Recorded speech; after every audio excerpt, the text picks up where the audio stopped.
안녕하세요 여러분, 은한씨입니다. 오늘부터 인생 시리즈를 종종 방송으로 할까 해요. 인생 맛집, 인생 책, 인생 또 뭐가 있을까요? 사실 지금까지 제가 리뷰한 것들도 인생을 달아도 참 손색이 없는 것들만 소개를 하긴 했었는데 오늘은 오랜만에 책을 좀 들고 왔습니다. 사실 이 책은 제가 2003년에 처음 접했던 책이었고 2003년에 저는 대학교 2학년 학생이었어요. 근데 이 책을 읽고 나서 정말 인생이 좀 크게 바뀌었어요. 그때로부터 16년이 지났는데 다시 봐도 너무 좋은 거예요. 배우자랑 같이 봐도 너무 좋고 친구들이랑 봐도 좋고 이 책을 여러분들이 같이 보시면 참 좋다라고 느끼실 것 같아서 이 책 리뷰를 들고 왔습니다. 이 책은 서론에서 약점을 극복하고 난관을 극복한 그런 사람들이 영웅이 되는 많은 책과 영화에 대한 이야기로 책을 시작해요. 책이나 영화, 수많은 스토리에는 수백만 분의 1에 불과한 확률을 딛고 승리하는 약자의 이야기로 가득하다. 부족한 능력을 극복해서 승리한 사람에게 더 많은 박수갈채를 보내도록 유도하고 이런 영웅을 완벽한 본보기로 만들면서 자신도 거대한 난관을 정복하기로 마음을 다잡게 한다. 그러나 이것은 저항이 가장 심한 길을 택하는 것이다. 충분히 노력하면 무엇이든 될 수 있다. 될 수 있다고 맘만 먹으면 무엇이든 될 수 있다. 우리 이런 이야기 참 많이 듣고 자랐잖아요. 여전히 최선을 다해서 영역에 관계없이 노력을 해야 된다는 강조는 우리 문화 속에서 저희가 늘 접하게 되는 하나의 압박인 것 같아요. 여러분은 이런 최선을 다해야 한다. 그러면 뭐든지 할 수 있다. 라는 이 주장에 동의하시나요? 저는 사실 2003년에 이 책을 읽기 전까지는 그 입장에 매우 동의하는 한 사람이었고 그랬기 때문에 물불 안 가리고 저에게 주어진 어떤 과제가 있으면 그저 최선을 다하려고 노력했던 것 같아요. 그래서 참 실패도 많이 맛봤죠. 그런데 제가 이 책을 읽고 나서 제 삶을 바라보는 시선이 좀 많이 달라졌어요. 본론에서 이 책이 주장하는 바는 사람들은 모두가 다 각각 다른 특정 분야에서 더 크게 성공할 가능성을 갖고 있으며 인간 발달의 핵심은 각 개인이 가진 자연 그대로의 모습을 바탕으로 스스로를 개발하라고 일관성 있게 주장을 합니다. 모든 사람이 원하는 모습은 될 수 없지만 본연의 모습을 더욱더 발휘할 수는 있다. 즉 쉽게 말하면 천부적인 재능이라는 게 존재하고 각자가 정말 잘하는 영역이라는 게 사람마다 있다는 거예요. 그리고 그 강점을 강화하면서 사는 편이 약점을 보완하면서 사는 것보다 훨씬 더 행복하고 효율이나 능률, 성과 면에서도 좋다는 거죠. 통계적으로도 그렇게 실험을 반복해서 수십 년간 연구해본 결과 강점에 집중을 하면서 그 강점을 개발하고 더 강점으로 키운 사람들이 성공할 확률이 매우 높았다고 합니다.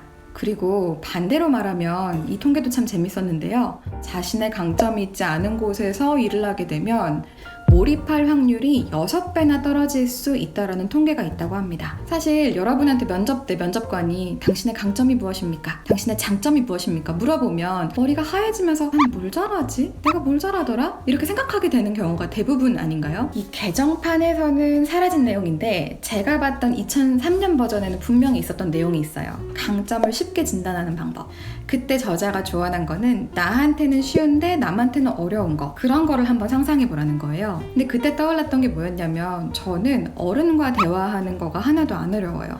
예를 들어서 머리가 지긋하게 백발이 되신 어떤 교수님과 대화를 하거나 아니면 학교에 찾아온 멘토로 온 어떤 굉장히 큰 기업의 대표님과 갑자기 겸상을 하면서 밥을 먹게 되거나 외국인 교수님과 막 한참 대화를 해야 된다거나 그럼 보통은 손에 땀이 나고 등 뒤에서 식은땀이 흐르고 머리는 하얘져서 어떤 얘기를 해야 될지 모르겠는 게 정상인데 저한테 어떻게 그렇게 옆집 친구랑 얘기하듯이 그분들과 대화를 하냐고 친구들이 물어봤었거든요. 그러니까 누군가한테는 그게 되게 어려운 일인데 저한테는 그게 하나도 어려운 일이 아닌 거죠. 그리고 실제로 2003년에 제가 이 검사를 했을 때 저의 1등 테마는 커뮤니케이션이 나왔었어요. 여러분도 한번 생각해보세요. 나한테는 되게 쉬운데 남들은 어렵다고 하는 거.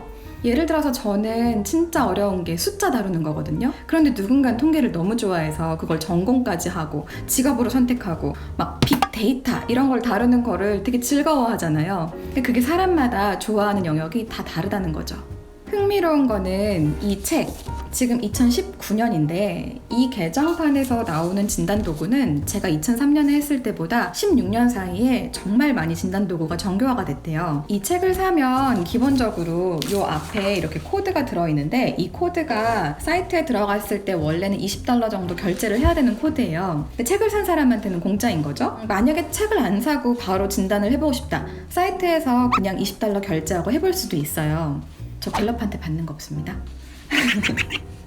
이 진단 코드를 집어넣고 35분간 문항들에 이렇게 답을 하면 나라는 사람이 어떤 사람인지 5가지 강점 테마를 알려주고요. 34가지 테마를 1등부터 34등까지 줄을 세워줘요. 그래서 내가 가장 강한 영역이 뭔지, 가장 약한 영역은 뭔지가 나오게 되는데 너무 흥미로운 건 2가지 버전의 결과지를 받게 되거든요. 근데 한 가지 결과지는 공통적인 설명이에요. 예를 들어서 어떤 테마를 가진 사람은 이렇다라는 누구에게나 나가는 결과지가 있고요. 그리고 2번째는 34가지의 조합을 봤을 때 이 테마는 당신에게는 이렇게 설명할 수 있다라는 맞춤형 설명이 나오게 됩니다. 저는 저한테 맞춰서 나오는 그 설명이 너무 흥미진진하더라고요. 마치 되게 용한 점쟁이한테 가서 너 이런 사람 맞지? 라고 물어보는 것 같은 그런 느낌? 내용을 한번 같이 여러분께 보여드려 볼게요. 예를 들어서 저는 이렇게 5가지의 테마가 딱 도출이 돼서 보고서를 받았는데요. 제가 받은 5가지의 테마는 1번은 지적사고 테마,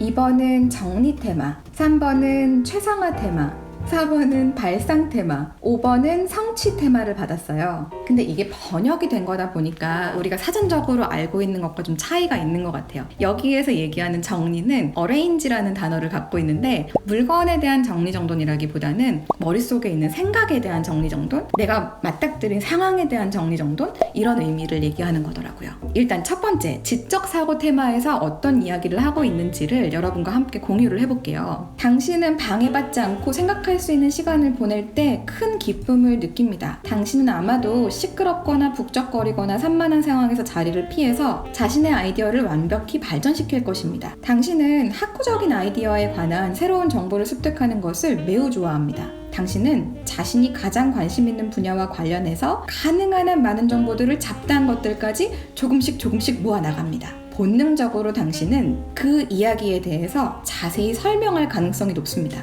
독서에 대한 욕구가 충족될수록 당신은 더 많은 이야기를 하고 싶어 합니다. 듣는 사람들의 마음에 웃음과 눈물을 자아내는 일만큼 당신에게 기쁨을 주는 활동은 없습니다. 제가 몇 가지 문장을 읽어봤는데 제가 왜 유튜브를 이렇게 운영하고 있는지를 알겠더라고요. 맨날 책 읽어서 정리해서 여러분께 전달드리는 거. 사실 주변에서 사람들이 그래요. 재미없다고.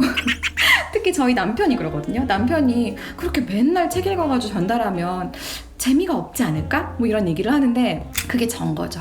그래서 이 내용을 보고 나니까 제가 왜 이렇게 책을 읽어서 유튜브를 찍는 걸 좋아하고 막 공부를 많이 한 다음에 여러분께 막 세세한 내용을 알려드리는 걸 즐거워하고 그리고 그러다가 여러분이 막 삶이 바뀌었어요, 이렇게 좋아졌어요, 저렇게 좋아졌어요, 은하님 축하해주세요 막 이런 메시지를 주시면 제가 왜 그렇게 행복해 하는지가 너무너무 이해가 되더라고요. 저는 이 내용들을 저희 가족하고도 하고 친구들하고도 하고 저희 직원들하고도 하고 또 세미나에 나가서 제가 같이 교류하는 대표님들과도 하고 여러 모임에서 이 강점을 가지고 대화를 해보고 있는데요. 너무 재밌어요. 나를 알아가는 과정이 재밌고 남들과 소통하는 내용이 재밌고 그들이 또 나를 어떻게 바라보고 있었는지를 들으면서 서로가 서로의 강점을 이해하고 또 약점을 서로 보완해 주려고 노력하고 하는 이 과정들이 너무 의미 있고 좋더라고요. 갤럽 진단도구에서 검사가 끝나고 나면 전문가를 만나서 진단받아 보실래요? 뭐 이런 내용이 나와요. 근데 그 전문가로 활동하시는 분이 진행하는 세미나에도 요즘 출석을 하고 있는데요. 제가 책에서 알았던 내용보다 더 많은 것을 알게 되면 또 여러분께 블로그의 글로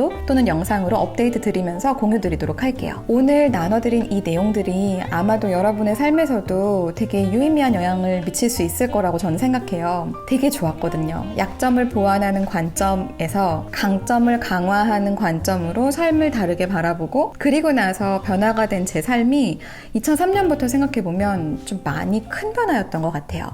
여러분들께서도 자녀를 교육하실 때에도 야, 너 이거는 잘했지만 이것도 못했고 저것도 못했고 이것도 못했잖아 라고 하는 화법이 아닌 넌 정말 이 영역을 잘하는구나, 이게 할 때 즐겁니? 이게 할 때 너는 살아있다고 느끼니? 이런 대화를 하는 게 부모로서도 훨씬 더 자녀 양육에 효율적이고 효과적이라는 이론이기도 한데요. 자녀와 대화를 할 때에도, 또 사랑하는 사람과 대화를 할 때에도, 같이 일하시는 분들과 대화를 할 때에도 이 내용을 바탕으로 본인을 알아가고 남을 알아가고 하는 시간을 가져보시는 거 강력하게 추천드립니다. 이 인생책 소개를 오늘은 여기서 마치려고 해요. 앞으로도 제 삶에 굉장히 도움이 되었던 책이나 친구들하고 같이 갔는데 와, 여기는 또 가고 싶은 곳이다 하는 맛집이나 아니면 여행지나 여러 가지가 있을 수 있을 것 같은데, 그런 좋은 내용들이 있으면 여러분께 이렇게 영상 통해서 알려드리는 시간 가져가 보도록 할게요. 오늘 내용도 유익하셨다면 좋아요와 알람 설정, 구독 꼭 부탁드리고요. 인스타그램이나 카페에서 여러분과 더 많은 이야기들 나누면서 친해지고 또 소통하는 시간 가져갔으면 좋겠습니다. 진심으로 감사드리고요. 오늘도 좋은 하루 되세요.